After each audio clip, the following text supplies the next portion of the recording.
जिस कंपनी को 1978 में अमेरिका बंद करने को उतारू था, उसी कंपनी ने आज यूएसए और पूरे वर्ल्ड को संभाला है। हेलो दोस्तों, क्या हाल है आपका?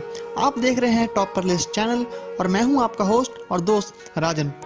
दोस्तों, हम हर रोज आपके लिए कुछ ना कुछ नया लेकर आते हैं और आज भी हम आपके लिए एक ज्ञान से भरपूर एक वीडियो लेकर आए हैं। तो चलिए बिना टाइम वेस्ट किए हम इस वीडियो को शुरू करते हैं। सो दोस्तों, जैसा कि आप जानते हैं कि यूएसए यानी कि अमेरिका ने इंडिया को एक धमकी दी है कि अगर उन्होंने हाइड्रोक्सी क्लोरोक्विन, जो कि एक दवाई है और वो मलेरिया के ट्रीटमेंट के लिए यूज होती है, अगर ये दवाई हमने यूएसए को नहीं दी तो हमें बहुत ही बुरे अंजाम भुगतने पड़ सकते हैं। तो आज इसी वीडियो में हम आपको बताएंगे कि ये हाइड्रोक्सी क्लोरोक्विन आखिर चीज क्या है और अतीत में इसके अमेरिका के साथ क्या ताल्लुकात रहे हैं, इस दवाई को बनाने वाली कंपनी का नाम और इस कंपनी के फाउंडर का नाम हम वीडियो के आपको अंत में बताएंगे। तो आप वीडियो को अंत तक जरूर देखिएगा। सो कहानी कुछ यूं है कि एक बार एक मुस्लिम लड़का भागकर जर्मनी चला गया। वहां जाकर केमिस्ट्री पढ़ने लगा और 1920 तक आते आते उसने पीएचडी कर ली। पढ़ते पढ़ते एक कम्युनिस्ट वर्कर से प्यार हो गया और शादी भी कर ली।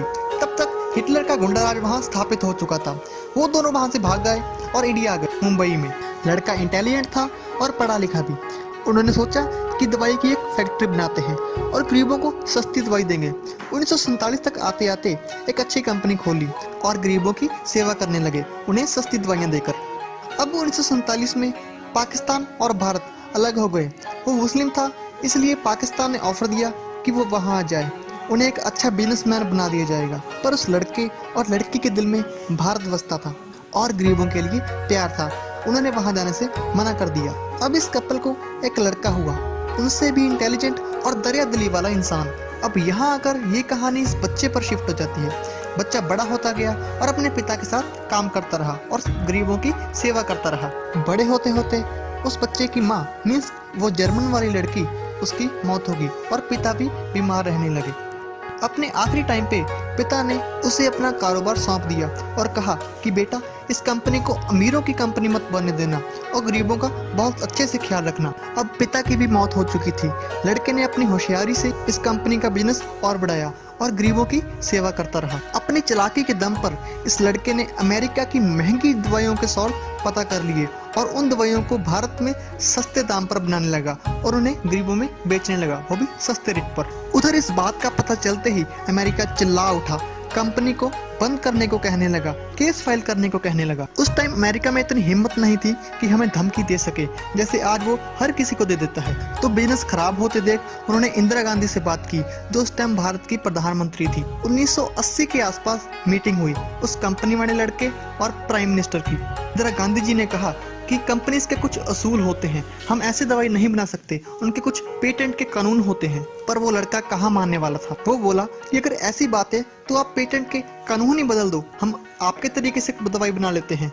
वाह, क्या दिमाग लगाया है कि तरीका कोई भी हो पर फाइनल प्रोडक्ट एक ही होगा। उस टाइम रशिया का भी फुल सपोर्ट था इंडिया को। लो, अब पेटेंट कानून भी बदल गया और अमेरिका को एक बार फिर मुंह की खानी पड़ी। अब कंपनी और भी फेमस होगी और गरीबों को सस्ती दवाई मिलने लगी। टीवी, एड्स जैसी हर बीमारी की दवाई बनाई इन्होंने। इसने लैटिन अमेरिका, अफ्रीका और इंडिया में करोड़ों लोगों की जान बचाई। फिर कंपनी ने मलेरिया की दवाई बनाई, हाइड्रोक्सी क्लोरोक्विन। बहुत फेमस हुई ये दवाई। वक्त रहते मलेरिया भी संभल गया। समय की चाल तो देखिए, फिर कोरोना आ गया। पूरे वर्ल्ड को आंखें दिखाने वाला अमेरिका भी फंस गया कि पता नहीं 2 लाख मरेंगे या 10 लाख। इधर उधर भागते रहे तो पता चला कि इंडिया में एक दवाई है जो इसमें काम आ सकती है, हाइड्रोक्सी क्लोरोक्विन। तो धमकी देकर ले ली ये दवाई। तो ये थी दवाई की पूरी कहानी। पर एक बात तो पक्की है कि जिस कंपनी को 1978 में अमेरिका बंद करने को उतारू था, उसी कंपनी ने आज यूएसए और पूरे वर्ल्ड को संभाला है। उस दवाई के दम पर आज भारत पूरे वर्ल्ड में एक हीरो के रूप में उभर रहा है। चलिए ज्यादा इंतजार ना कराते हुए हम आपको उस कंपनी का नाम बता देते हैं। उस कंपनी का नाम आप भी याद कर लीजिए, रट्टा मार लीजिए। उस कंपनी का नाम और कोई नहीं, मेडिसिन की मशहूर कंपनी सिप्ला है और उसके फाउंडर थे वो मशहूर मुस्लिम लड़के ख्वाजा अब्दुल हमीद। तो दोस्तों, इससे हमें एक सीख भी मिलती है कि जो इंसानियत के भले के लिए काम करता है उससे कभी भी बुरा नहीं कहना चाहिए। क्या पता आपको कब उसकी जरूरत पड़ जाए। सो आज के लिए बस इतना ही। हम मिलते हैं आपको अगली वीडियो में। अगर आपने हमारे चैनल को सब्सक्राइब नहीं किया है तो प्लीज़ सब्सक्राइब करें और नोटिफिकेशन बेल ज़रूर दबाइए। हम मिलते हैं अगले इंटरेस्टिंग वीडियोस के साथ, तब तक के लिए बाय बाय।